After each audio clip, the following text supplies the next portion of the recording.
In the bustling streets of Benin City, a small nondescript church stood tucked between rows of shops. It was the home of Divine Harvest Ministries, a struggling ministry led by Sabina Uwadie. For years, Sabina had labored tirelessly to grow her church. She preached about faith, prosperity, and deliverance, but her words seemed to fall on deaf ears. The offerings barely kept the lights on, and Sabina lived in a leaky one-room apartment at the edge of the city. Her congregation consisted of a handful of traders and farmers, none of whom had much to give. She often gazed enviously at the large, glamorous churches in the city, whose pastors drove flashy cars and lived in mansions. One fateful evening, after a particularly disheartening service, Sabina sat in her dimly lit room and cried, "God, why have you abandoned me? I have done everything to serve you, but nothing works. If you will not bless me, I will find my own way." Her words marked the beginning of a dangerous journey. A week later, as Sabina sat in Oba Market, Sabina encountered an elderly man sitting by a stall. His piercing gaze seemed to cut through her. She tried to ignore him, but as she sat, he spoke.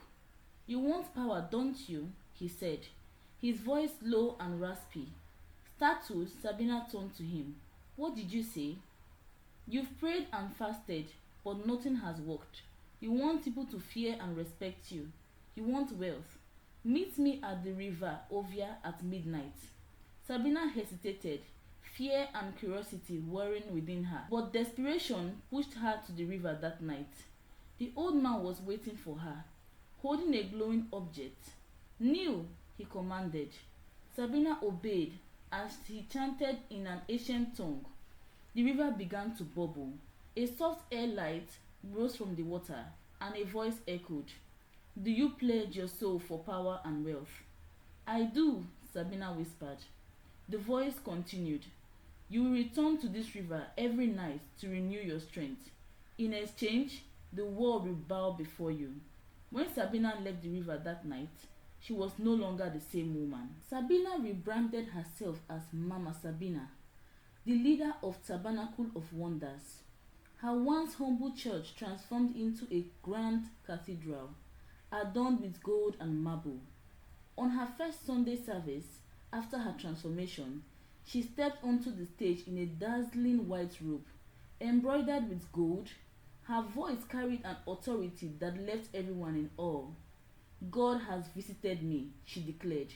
"From today, miracles will flow like a river in this house." To prove her power, she called a blind woman to the altar. After a dramatic prayer session, the woman screamed, "I can see." The congregation erupted in praise, and word of the miracle spread like wildfire. Mama Sabina introduced an array of anointed items, mirrors that could protect homes and reveal hidden enemies, holy water for healing, and oil for financial breakthroughs. These items were sold at exorbitant prices, and her followers eagerly bought them, believing they were keys to their blessing. Behind the scenes, Mama Sabina's true powers lay in the marine kingdom. Every night, she returned to the river Ovia to renew her strength.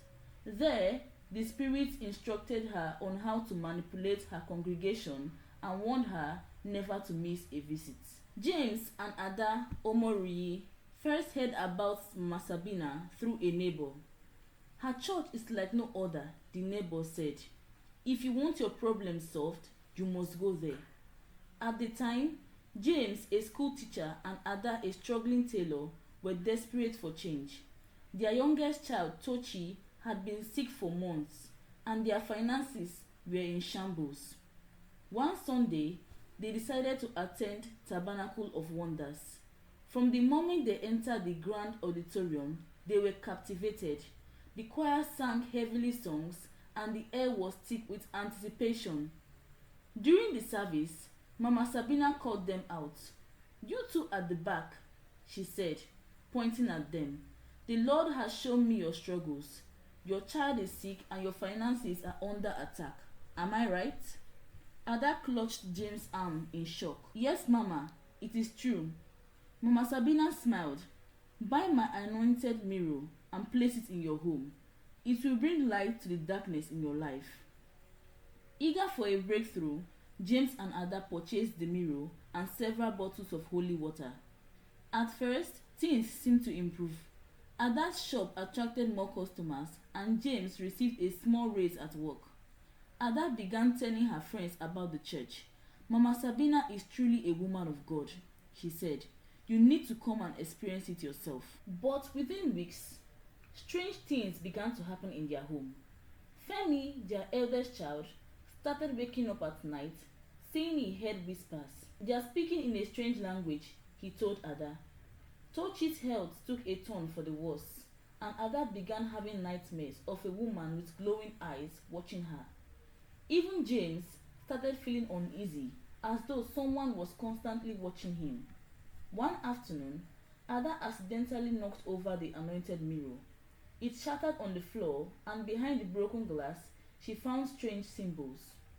This isn't from God, Ada said, showing the shards to James.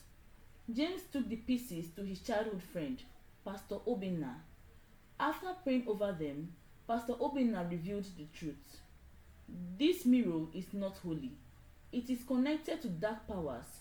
Mama Sabina is not who she claims to be. Determined to uncover the truth, James and Ada returned to the church and secretly recorded Mama Sabina's activities.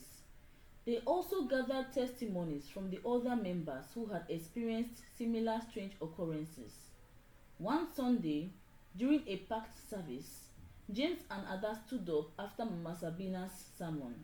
We have something to share, James said, holding a microphone. Ada held up the broken mirror. This is not from God. Mama Sabina has been deceiving us all. Gasps filled the room as James explained how the mirror was used for spying and manipulation. Other members began sharing their own stories and chaos erupted. Someone called the police, who arrived and arrested Mama Sabina. Under interrogation, Mama Sabina confessed to the pact with the Marine Kingdom and her fraudulent activities. Her mansions, cars, and money were seized. She was sentenced to prison for fraud and other charges. The once thriving Tabernacle of Wonders was shut down and her followers dispersed, vowing never to trust blindly again. James and Ada rebuilt their lives, grateful for God's protection. They became advocates against religious fraud, warning others to seek discernment and trust in God alone. Their story became a powerful reminder that not all who call themselves prophets are truly sent by God.